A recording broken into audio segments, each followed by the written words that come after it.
আসসালামু আলাইকুম ভিউয়ার সবাই কেমন আছেন? নিশ্চয়ই সবাই ভালো আছেন আর বরাবর মতো দেখছেন আলফাস টেকজোন ইউটিউব চ্যানেল। তো বন্ধুরা আপনারা অনেকেই আমাকে কমেন্ট করে জানিয়েছিলেন যে পিক্সেল ল্যাব অ্যাপে কাস্টম ফন্ট এড করতে পারছি না। তো তাদের জন্য আজকের ভিডিওটা খুবই গুরুত্বপূর্ণ হতে চলেছে। কারণ আজকের ভিডিওতে আমি দেখিয়ে দিব কিভাবে আপনারা কাস্টম ফন্ট এড করবেন আপনাদের পিক্সেল ল্যাব অ্যাপে। তো এর জন্য প্রথমে প্রয়োজন হবে আমাদের একটি ফন্টের। তো আমরা একটি ফন্ট ডাউনলোড করে নিব। এর জন্য চলে যাচ্ছি আমি আমার ফোনে থেকে Google Chrome ব্রাউজারে। আপনারা যেকোনো ব্রাউজার ওপেন করতে পারেন। দেন এখান থেকে নতুন একটা ট্যাব নিয়ে নিবেন। তারপর এখানে সার্চ বারে ক্লিক করে লিখবেন ফ্রি বাংলা ফন্ট। আমি লিখে নিচ্ছি ফ্রি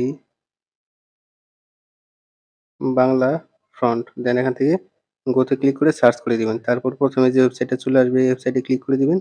ক্লিক করে দেওয়ার সাথে, সাথে দেখুন আপনাদের সামনে নতুন একটি ইন্টারফেস ওপেন হয়ে যাবে। দেন এখান থেকে আপনারা যেকোনো একটি ফন্ট ডাউনলোড করে নিতে পারবেন। তো আমার নেটটা যেহেতু স্লো তাই একটু স্লো কাজ করছে। এটা স্লো কাজ করলে আমি ২ নাম্বারে ক্লিক করে দেব। ক্লিক করে দেওয়ার সাথে, সাথে দেখুন আমাদের সামনে এরকম একটি ইন্টারফেস চলে এসেছে। দেন এখানে অনেকগুলো ফ্রি বাংলা ফন্ট দেখাচ্ছে। তো এখান থেকে ডেমো হিসেবে যেকোনো ফন্ট আপনারা ইউজ করতে পারেন। তো আমি একটা ফন্ট এখান থেকে ডাউনলোড করে নিব। দেন তারপরে দেখিয়ে দিব কিভাবে আপনারা এটি এড করবেন। তো আমার পছন্দ মোতাবেক এই ফন্টটি আমার পছন্দ হয়েছে। তো আমি এই ফন্টটি ডাউনলোডে ক্লিক করে ডাউনলোড করে নিচ্ছি।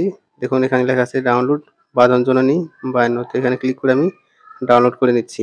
তো আমি যেহেতু এটা ডাউনলোড করে নিয়েছি আগে থেকেই তাই এখানে এখন আর ডাউনলোড করছি না। আমি চলে যাচ্ছি আমার ফোনে থাকা ফোন মেমোরিতে। তো এটা আমি কেটে দিয়ে সরাসরি আমার ফোনে থাকা ফাইল ম্যানেজারে চলে আসলাম।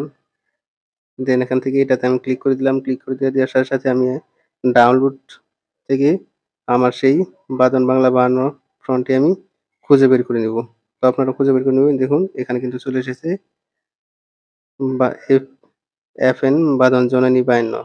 এটাতে আমি ক্লিক করে দিব। ক্লিক করে দিয়ে এখান থেকে এক্সট্রাক্ট ফাইল টু এখানে ক্লিক করব। ক্লিক করে দেওয়ার সাথে, সাথে দেখুন আমি একটা নতুন ফাইল ওপেন করে রেখেছি তো এই ফাইলে আমি এক্সট্রাক্ট করে নিব। তো আপনারা এটা সরাসরি এক্সট্রাক্ট করে নেবেন আপনাদের যেকোনো একটি ব্রাউজারে। আমি ব্রাউজারে সরি তে নিউ নিউ ফোল্ডারে ওপেন করছি কারণ আমার যাতে খুঁজতে পরবর্তীতে সমস্যা না হয়। তো এক্সট্রাক্ট করার পর আমি এখান থেকে বের হয়ে চলে যাব আমাদের পিক্সেল ল্যাব অ্যাপে। তো আমি আমার পিক্সেল ল্যাব অ্যাপটি ওপেন করে নিচ্ছি। দেন এখান থেকে আমি এই ফন্টে ক্লিক করে এখান থেকে এই ফন্টে ক্লিক করে দিলাম। ক্লিক করে দেওয়ার সাথে, সাথে এড এক্সট্রাক্ট। দেখুন এখান থেকে কিন্তু আমি প্রথমে একটি বাঁধন জননী ৫২ এই এটি ফন্টটি এড করেছিলাম। তো আবার পুনরায় এড করার জন্য আমি এই সাইডে যে প্লাস আইকন আছে এখানে আমি ক্লিক করে দিব। ক্লিক করে দেওয়ার সাথে, সাথে দেখুন আমাদের ফোনের স্টোরেজে কিন্তু নিয়ে আসবে। দেন এখান থেকে আমি আমার সেই ফোল্ডারটা খুঁজে বের করব। দেখুন আমি আমার ফোল্ডারটা পেয়ে গেছি। দেন এখান থেকে দেখুন বাঁধন জননী ৫২ একটা ইস্যু করছে। দেন এটা এড এ ক্লিক করে দিলাম। ক্লিক করে দেওয়ার সাথে, সাথে দেখুন আমাদের কিন্তু এটা এড হয়ে গিয়েছে। তো আপনারা যদি না বুঝেন তাহলে আমি আবার নতুন করে এখানে ক্লিক করে দেন তে ক্লিক করে দিলাম। তারপর বাঁধন জননী ৫২ ইউনিকোড। তারপর এখান থেকে এই ২ টা ওকে করে দিয়ে এখান থেকে এড এ ক্লিক করে দিলাম। দেখুন এখন কিন্তু বাঁধন জননী ৫২ নামে ২ টা ফন্ট আমার এড হয়ে গেছে। একটা ছিল আগের আর একটা এখন যেটা আমি এড করলাম। তো এটা যদি আমি লেখাকে পরিবর্তন করতে চাই তাহলে এখান থেকে ওকে করে এখান থেকে আমি নতুন একটা ফাইল ওপেন করছি। দেন এখান থেকে সমস্ত কিছু কেটে দিয়ে এখানে একটা ফন্ট নিয়ে আসবো। যেকোনো একটা ফন্ট নিয়ে এসে জাস্ট চেক করে দেখিয়ে দিব আমার এটা হয়েছে কিনা। তো ফন্টে ডবল ক্লিক করলাম।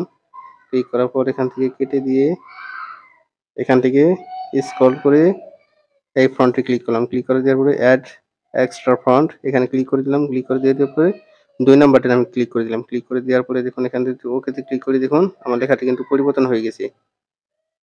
তো দেখলেই পাচ্ছেন আপনারা কত সহজে পিক্সেল ল্যাব অ্যাপে ফন্ট এড করা যায়। তো আপনারা চাইলে এভাবে ফন্ট এড করতে পারেন। আর যদি কোনো সমস্যা হয় তাহলে আমাকে কমেন্ট বক্সে জানাতে পারেন। আমি পরবর্তীতে সেটা সমাধান করার চেষ্টা করব। তো আজকের ভিডিওটা এই পর্যন্ত। ভিডিও যদি ভালো লাগে তাহলে অবশ্যই একটা লাইক করবেন। আর কোনো প্রশ্ন বা মতামত থাকলে কমেন্ট করবেন। ধন্যবাদ সবাইকে।